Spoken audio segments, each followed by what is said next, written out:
Hello there, my very good friends. On today's wrestling news, Tony Khan destroyed on AEW Dynamite. We'll tell you what happened after the Elite attacked Tony Khan. We've got a story about AEW ticket seat fillers that's complete garbage. I can't wait to talk about it.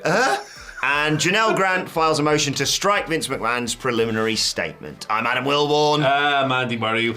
And this is the news. What a day this is, right? Usually we don't like to do the whole thing happens on show story to lead off. No, this is different. News. But yeah, this is very, very different indeed.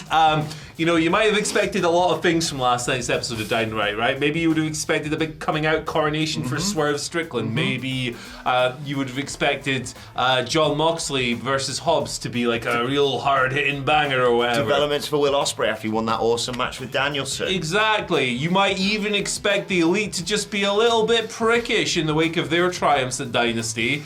But you didn't expect Tony Khan to take a pile driver, did you? Jeezy peeps, this was quite the turn of events. What the hell was this? So obviously Jack Perry returned to AEW at the pay-per-view. He's the scapegoat. He tore up his contract. He showed up at the beginning of the show. He was initially told get lost by security, but the Bucks were like, no, we're EVPs and this is our boy. He's with us, yeah. Later, they said we got some business to attend to. You're thinking, okay, maybe they're just going to beat up FTR or something. I don't know. No, to close the show, after the IWGP World Title match, Jack Perry comes out to the ring, and he's being a little bugger. Yes. I almost called him a bastard. He's being a little bugger. Yeah. And he's standing there, and he's going, hey, Tony Khan, come out here. I want to work with you. I want to make this happen. Reinstate me. Yeah, exactly. Add me back to the roster, Chief. Tony Khan comes out. They hug. Jack Perry looks at the camera like he did at Dynasty, whatever. And then he socks Tony Khan in the gut. But wait, it doesn't end there. Out come the Young Bucks. Out comes Kaz Okada. They're all standing there like, oh no! Oh, whoa! What's happening? Whoa, we can't do this. The Young Bucks kind of hold Tony up like they're going to hit a EVP trigger, but then they're like, oh, come on, never. Guys. Similar to what they did with Tony Schiavone a few weeks ago. Guess what? They take Tony Khan down anyway. They get him in position. They hit him with the Tony Khan driver, the former Meltzer driver. Yeah. It's a pile driver assisted from the top rope.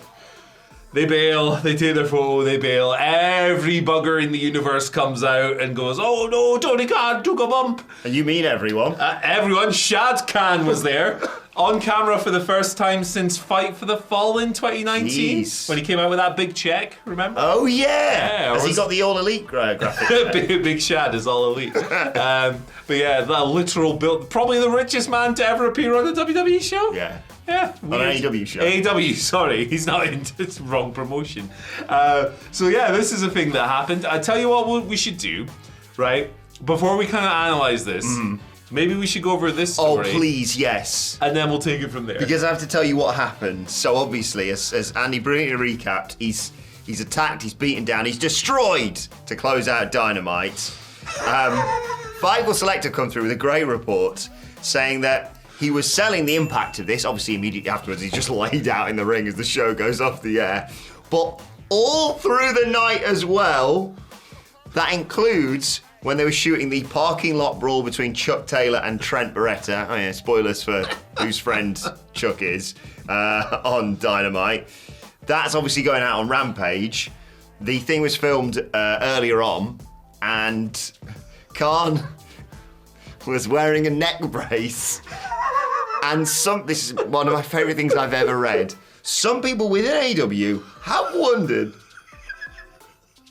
if Tony Khan will wear a neck brace when appearing on camera for the NFL draft this week. Please, Tony. Continuity, first and foremost. And second of all, that would be one of the funniest things. Pan along the owners of some of the biggest football teams in the world. I don't know off the Kraft brothers, I feel like maybe own one of them. The big famous dudes. And there's just Tony Khan there in a neck brace. And they go, of course, he was attacked on his own wrestling show this week. Put some sunglasses and a neck brace on. You could look like Chrissy from The Sopranos, just sitting there. This is crazy. What the hell is this? This is insane. You know what my overwhelming reaction was to laugh. Yeah, I was going to say, AEW has provided some really entertaining moments, funny, laugh out loud, funny moments over the years. La Dinner Debonair, I was like, what is this? This is incredible. The variety of different skits and what have you that they've had. This is, without doubt, him. I'm going to recreate the Tony Khan bump that he took. The poor guy. It was one of the funniest things I've ever seen on television. Because he's not a wrestler, right? And he doesn't really know how to take a bump quite clearly. And that to me made the segment better. It was like the fact that it was a bit rubbish. If that's the way he thinks fights go down, one punch in the stomach. No wonder he feared for his life when Punk was on the rampage. Oh, I know, man. That's the thing. The response to this has been really, really mixed, as you can imagine. So what I did this morning was I ran a poll on our YouTube community page. If we can flash that up on the screen. Thumbs up, thumbs down. Real simple. 2 choices. It's kind of even. Thumbs up 44%, thumbs down 56%. Okay. So, mostly negative, but not a huge margin there. Man, where to begin with this? Okay, so Tony has been really restrained in using himself as an on-screen character, right? He's never been like the overbearing, overwhelming authority figure. He's never been an Eric Bischoff, a Vince McMahon, a Triple H at points, a name an authority figure, right? He's never really done that. He's mostly used himself sparingly in little backstage things. We saw him the other week with the Bucks. Yeah. And, he does his big announcements that everyone takes the piss out of the poor guy. Great. But I'll read a quote to you that he gave to Bloomberg 3 years ago, talking about being a TV character. He said, "No, I don't want to write myself as a TV character, but if it makes sense, I am a plot device in the show. So you'll hear my name a few times because I'm the matchmaker. I make the matches, so you'll have somebody appeal to me. I don't need to act or be on television or take up the TV time, but you do have to have a commissioner and a person who lays down the law and makes the rules." And in this situation, in this segment, he was just a plot device, right? He was used as a means to put further heat on the Bucks, on Okada, on Jack Perry, and to further the scapegoat character as well, because he was shunned away from AEW, and this guy's the boss, so this guy's writing the checks. This is the guy who would come in and decide if he can come back or not, right? So he's a plot device at the moment. I think the key thing for this, right, will be the follow-up. If this results in Tony becoming a TV character, which I don't think it will, and I don't think there are many reasons to believe that would obviously be not great, given the history of such things in pro wrestling in general. If it's just used as like a one-off thing that is referenced to by the elite, I think it could work extremely well. Or Shad Khan takes on Jack Perry, that also works. Big Shad learns how to wrestle, get revenge for his son. Let's go. I will say that I was kind of spoiled on this because I accidentally looked at Twitter before watching Dynamite, and I was like, Tony Khan physical spot, that's going to suck, that's going to be awful. I tell you what, I thought it effing rocked. In the moment, I can't tell you if I think it's good or bad idea until we see how it goes, right? Yeah. So I'll reserve full judgment. But I had a great time watching this. I thought Tony's weird selling kind of added to it as well. Like I say, I think I found large parts of this Dynamite absolutely, the best word I can find is baffling. Like, Chuck Taylor, spoilers everyone, by the way, the timestamps for the thing below, but I'm going to go through some of the major events on this show. Chuck Taylor doesn't turn heel. Baffling. Should be a heel. I wanted Dustin, man. Yeah, that's what they should have done. Big Bill wants to learn from the learning tree of Chris Jericho. What? He's big time champion. We'll have a video on Jericho later this week, by the way. Yeah. Maybe today. Yeah, insane to me. I'm conflicted on the Will Ospreay stuff because I don't want him to fight for the world title straight away, but I also feel, I kind of agree with Sidge with what he said on Twitter, that international championship almost feels beneath him already. Yeah. But I'm sure him and Roderick Strong will have a banger. Yeah. Like, I'm of the more positive thing. I think maybe that'll lift the belt up. Yeah, hopefully. Who knows? It's and you need to keep him busy until you sense All In when he hopefully wins the world title. Maybe they'll unify them. Yeah. Wembley, I don't know. Yeah, something like that, because that was weird. And yeah, I saw them go in, I think it's during the Swerve match, they were like, oh, we're going to go into Tony Khan's office, and then they said, oh, later on they're going to, and then it got to the IWGP title match, and I went, oh, I guess I must have missed that, I guess they're going to follow that up on Collision or something, and then they flashed up with the gimmick, still coming, and I was like, well, something's going to happen here then, isn't it? And the moment he came out, awkwardly, I was like, oh, what's going to happen? And one got you. You don't hear that noise, by the way, but in my head, that's the noise that Tony Khan went. I find his awkwardness on camera really endearing. Yeah. I think it's kind of fun because, like, obviously he's not a trained wrestler. He's not a trained actor, anything like that. He's just a rich guy having a go, giving it a shot. And it's like... Don't get me wrong, I'm fascinated to see what happens next now. Me too. Like, if this successfully puts even more heat on the Elite, it's a win. It's a success. Don't forget the Bucks are the new tag champs. They are indeed. They are Chad indeed. and Tony. So, like... Hello.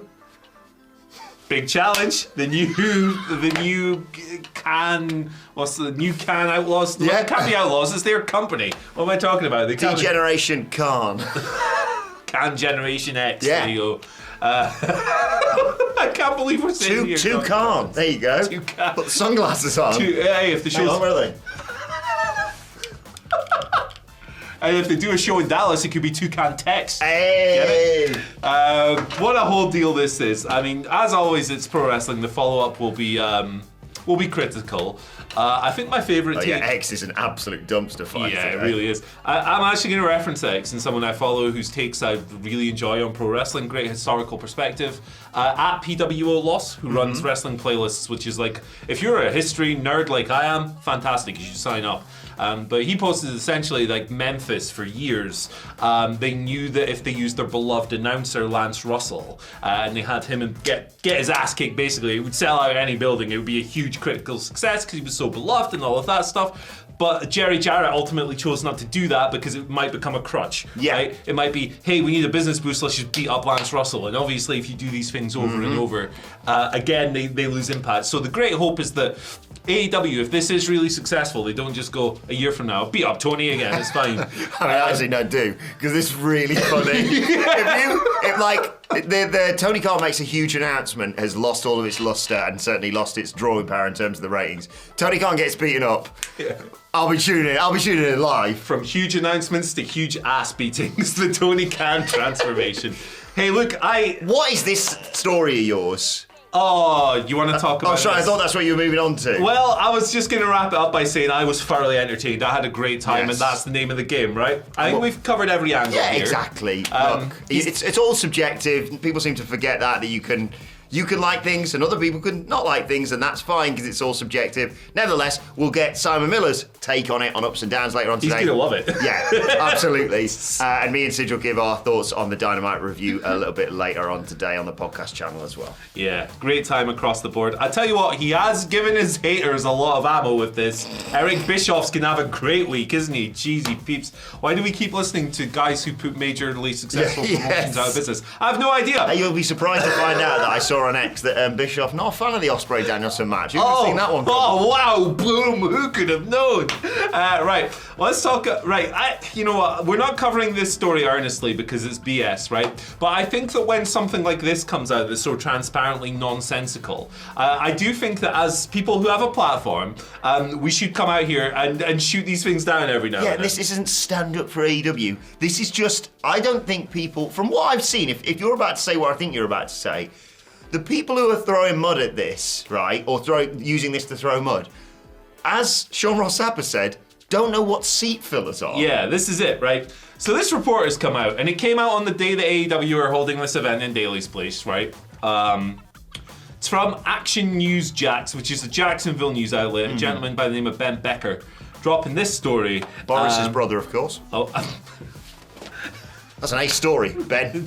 cheesy peeps. Sorry, right. I'll read the core element of it to you. All Elite Wrestling, once the darling of the internet wrestling community, has received heavy scrutiny in recent months for its creative direction, and now appears to need help filling the stands in his hometown.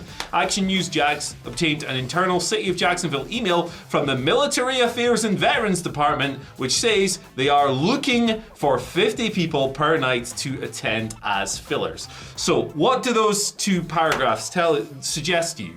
They suggest that AEW is so desperate for people to come in that they need 50 people to come in and sit in the seats, right? Weirdly specific number if that's the case. Couple problems with this, right? This is, at best, a very slanted misinterpretation of what a crowd filler actually is. Yes.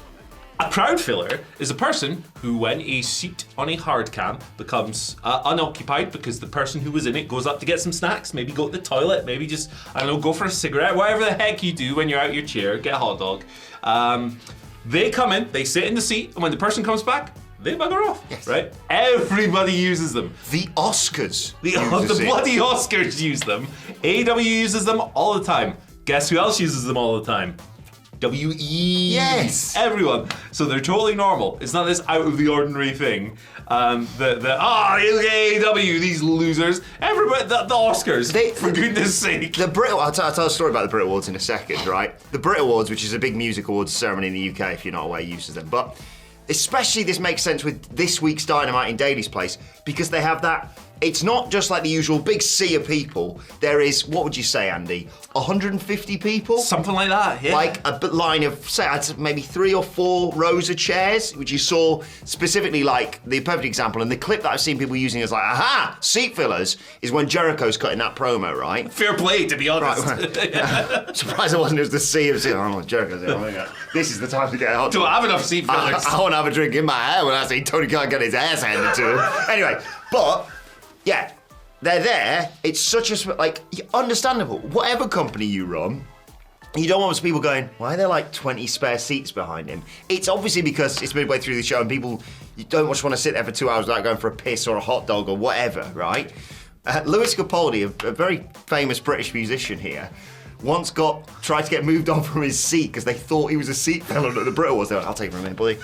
And he was like, I'm up for an award in a minute. But they literally use them at award ceremonies because, yeah, they don't want anyone. Oscars, Brit Awards, Grammys, AEW, WWE. They don't want, if it's a tight shot of a small amount of crowd, there to just be empty seats because it doesn't look good. Yeah. That doesn't mean they're going, oh, thank God for filling those seats for us. Yeah. Especially Jacksonville. It's completely unhinged. And, you know, look, AEW's attendances are not in a great place at the moment. That's not, like, that's out there. We know that. They went up a little bit in Q4, but they've since declined in Q1 2024. So, you know, the attendances are what they are. But at the same time, that's why this kind of spin is so effective. Also, by the way, Dax Harwood pointing out that, they did give out 50 tickets for veterans. Yeah. My God, like, what are we doing? Why are we twisting these things around? It is quite interesting that this came out on the same, it was a week before, that Joe Lanza of Voices of Wrestling put out just an excellent piece of audio highlighting the strength of the WWE PR machine and, like, the lengths that company goes to get positive messages about one company and negative messages about other ones out there. Look at these fast nationals that come out. They only seem to come out when Rampage and Collision are down. Have you ever noticed that? It's funny. And how it's created this like cottage industry where it is really easy for some people to just go, AEW's bad. Whereas actually sometimes it's really great and sometimes it maybe isn't so great and it's worthy of criticism or whatever.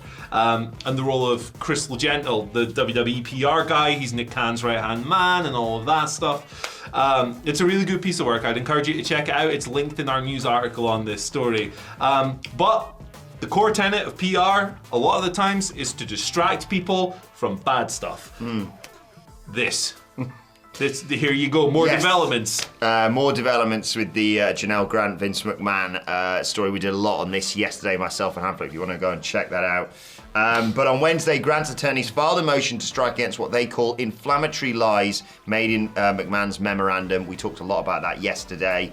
Grant's motion says that the statements were used as a platform to launch vicious falsehoods attacking Janel's moral character in an attempt to harass and intimidate her into submission. The motion further states, McMahon's easily refuted lies have no place in this case. It was not necessary, reasonable, or responsible to use a public filing to impugn Janel's moral character. Indeed, McMahon's desperate attempt to distract from the legal substance of the motion highlight its weakness and the weaknesses of his overall case. This is him referring to like the letter that she wrote him and basically saying, well, effectively saying that this shouldn't be a public hearing from what I can gather, and all this should be taken away from scrutiny by the public. This court has inherent power to strike a party's filings. Accordingly, Janel respectfully requests that the court exercise that power to strike the motion's preliminary statement in its entirety and admonish McMahon and his counsel that such statements have no place in civil litigation.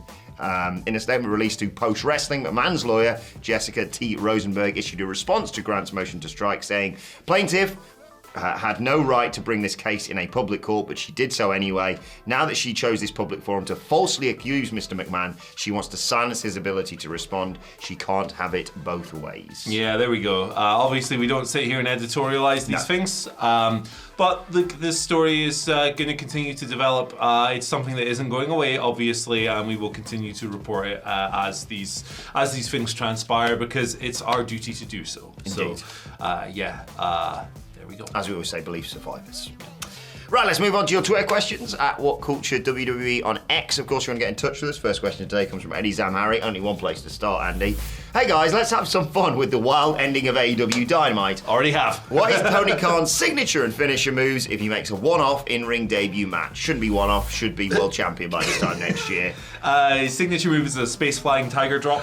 It's the most stupid... Space-flying Tony drop. There you go. Yeah, sorry, Eddie suggests the Tony Destroyer, a Canadian Destroyer, and the Tony Splash.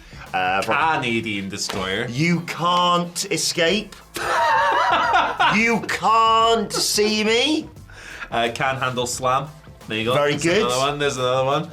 Can Hansen lariat. There you are. We got a whole moveset here. Drop Tony hold. That'd be a great finisher, just a drop toe hold. Oh, he's won. Cheesy peeps. What else? What else we got? 9 day. Burning Tony. The burning Tony. Imagine Tony Khan hitting a burning hammer. That's really cool. Like, who's he doing that on? Brian Cage. Whee! Up you go, buddy. I don't know if you're strong enough. Well, you're gonna have to boost me a little bit there. Gonna give it a go, Chief. Yeah, I think that's a nice little collection. The Learning Tony. Okay. He can join Big Bill in listening to Chris Jericho for some reason.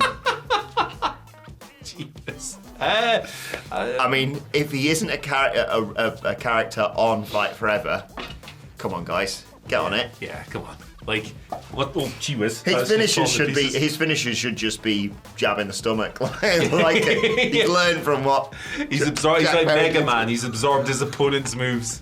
Oh man. But like, you know what? T5. He gets him up and does an F5. TK Driller tribute to Jay Briscoe. Yes. Why not? Oh jeez. What about the greatest moonsault ever? Is there something we can incorporate 9 days into? Oh, I don't know. 9 day driller? No, I've already used that, haven't I? Let us know in the comment section below, because I've got no idea whatsoever.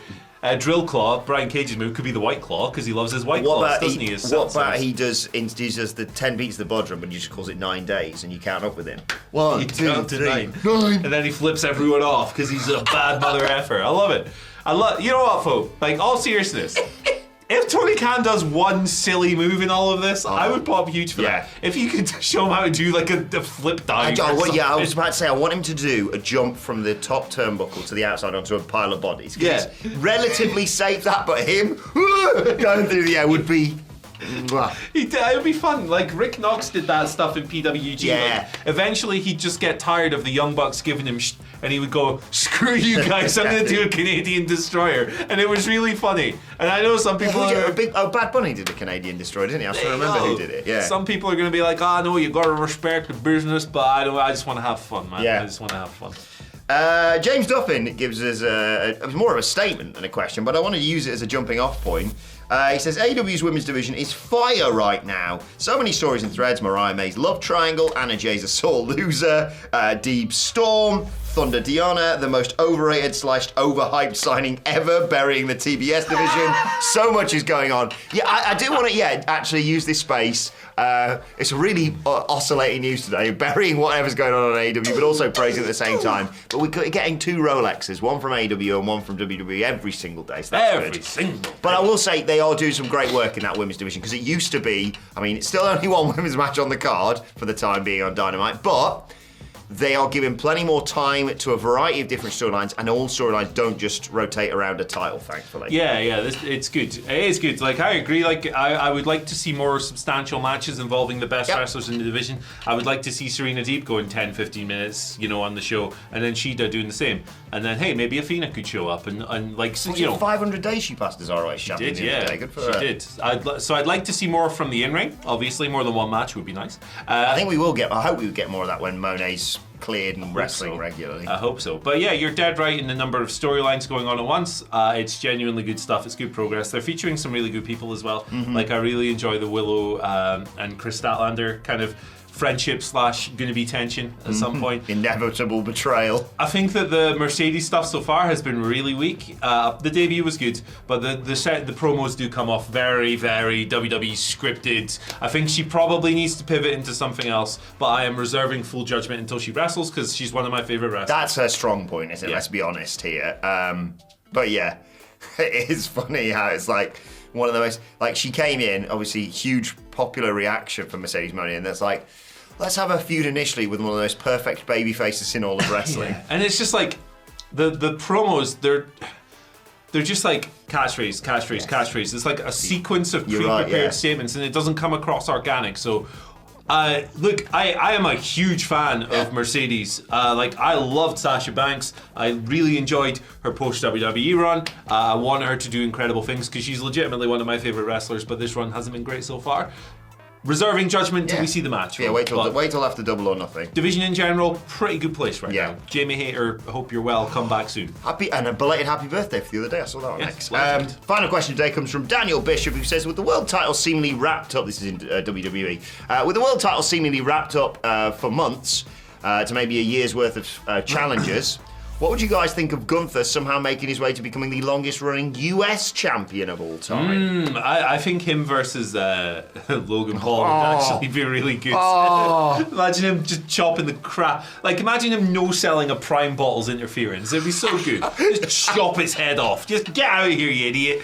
I'd really enjoy that. Yeah, I'm sold. Yeah, you're right. It's a bit like Ospreay in a very different way. You've got to kind of keep Gunther busy, because he ain't challenging Cody straight out of the gate, or Priest, or whoever ends up being world champion in the next few months, because when he fights for it, he's gonna win it, and Cody ain't dropping it anytime soon, and it would look really bad on Priest if he did, hence why they're going in different directions. He's dropping it in Scotland, brother. Yes.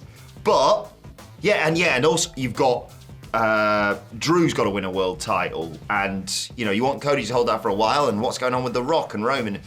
So you need him to do something. I don't know, maybe US title. I mean, he's done wonders for that IC title. Yeah. I don't think the US title is in as bad a situation as the IC title was a few years back. I'm going to find out who the longest reigning one is, because I don't know off the top of my head. US champ, yeah, that's a good question. But unquestionably, Logan Paul versus Gunther would be one of the funniest matches, and also probably one of the best. Yeah. Like, Logan Paul doesn't have bad matches. He may be slightly disappointed with the Ricochet one at SummerSlam, but it wasn't a bad match. Yeah.